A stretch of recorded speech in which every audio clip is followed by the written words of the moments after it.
سورہ صاد میں اللہ سبحانہ و تعالیٰ کا ایک مکالمہ ہے شیطان سے. بعض دفعہ لوگ کہہ دیتے ہیں کہ دشمنان اہل بیت شیطان ہے. نا شیطان اتنا خبیث ہو جائے گا اسی میں. سورہ صاد اللہ سبحانہ و تعالیٰ کا ارشاد ہے قال، یعنی اللہ سبحانہ و تعالیٰ نے فرمایا یا ابلیس، اے ابلیس، ما منعک ان تسجد، تجھے کس چیز نے روکا ہے کہ جو سجدہ نہیں کرتا؟ کس کو؟ لما خلقت بیدی، کہ جس کو میں نے اپنے دونوں ہاتھ سے بنایا. البتہ دونوں ہاتھ میں علم اور قدرت، ہاتھ سے مراد وہ ہاتھ نہیں ہے ظاہری، جس کو میں نے اپنے علم اور قدرت سے، اپنی طاقت سے بنایا ہے.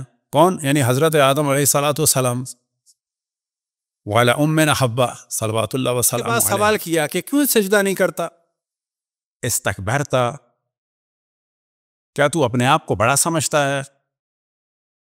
ام کنت من العالین، یا تو ان بلند مرتبہ افراد یا ہستیوں میں سے. تو یہ ذہن میں رکھیں کہ شیطان نے تکبر کیا لیکن اپنے آپ کو ان کے برابر سمجھنے کی جرت نہیں کی.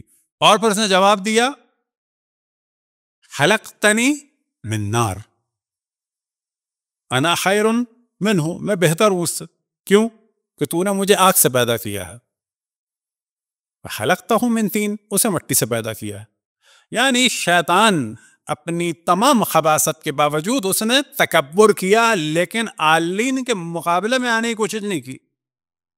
بس جو بھی عالین کے مقابلے میں آیا وہ شیطان سے بدتر ہے. جو بھی عالین کے مقابلے میں آیا شیطان سے بدتر ہے. وجہ کیا ہے کہ شیطان کا جو اصل پرابلم تھا وہ تکبر تھا. شیطان کا اصل پرابلم اللہ سبحانہ و تعالیٰ کا انکار نہیں تھا. بعض دفعہ نہ سمجھے کہ شیطان اللہ کے وجود کا انکار کرتا تھا، نہ، یا اللہ کی قدرت کا انکار کرتا تھا، یا اللہ کی خلقت کا انکار کرتا تھا، یا اسے یہ شک تھا کہ مثلا مجھے اللہ نے بنایا ہے کسی اور نے بنایا. ایسا بھی شک نہیں تھا اسے. یہ تصور کرنا کہ وہ کوئی ایتھیسٹ ٹائپ کا تھا کہ پتہ نہیں اللہ ہے یا نہیں ہے، تو ایسا بھی نہیں ہے بالکل. وہ اللہ سبحانہ و تعالیٰ کی خلقت کا، قدرت کا، اس کی تمام صفات کا قائل تھا، کسی کا انکار نہیں کیا. اس نے اگر انکار کیا ہے تو کس کا کیا ہے؟ کہ یہ جو حکم ہے یہ صحیح نہیں ہے، عدل کا انکار کیا ہے. اب آپ تصور کریں کہ جو بھی عدل خداوند تبارک و تعالیٰ کو نہ مانتا ہو تو وہاں شیطانیت. اور ہمارے یہاں صفات خداوند تبارک و تعالیٰ میں جو سب سے پہلے جس چیز کا اقرار ہوتا ہے وہ کس کا اقرار ہوتا ہے؟ عدل کا. تمام مذاہب اسلامی میں سب سے پہلے جس صفت خداوند تبارک و تعالیٰ کا اقرار ہوتا ہے وہ عدل خداوند تبارک و تعالیٰ ہے.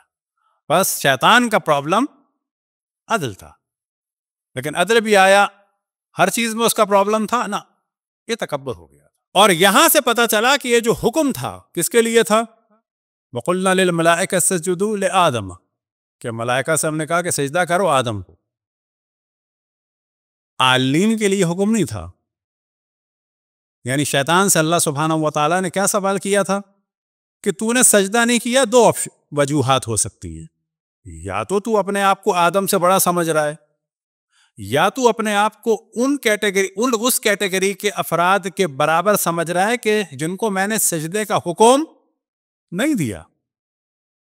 بس یہاں پتا چلا کہ حضرت آدم کو سجدے کا حکم دیتے وقت کچھ ایسی ہستیاں تھیں کہ جو اس حکم سے مستثنا تھیں، اور آدم کا مقام ایسا نہیں تھا ان کے مقابلے میں کہ وہ ان کو سجدہ کرتے. صلوات پڑھیں بر محمد و آل محمد. تفسیر برہان میں اس کی تفسیر کے ضمن میں چند روایات نقل ہوئی، ان میں سے ایک یہی تھا کہ کچھ اصحاب نے سوال کیا رسول اللہ صلی اللہ علیہ وسلم سے کہ یہ بتائیں کہ یہ عالین، آپ نے فرمایا کہ سب کو سجدے کا حکم تھا، ہمیں حکم نہیں تھا.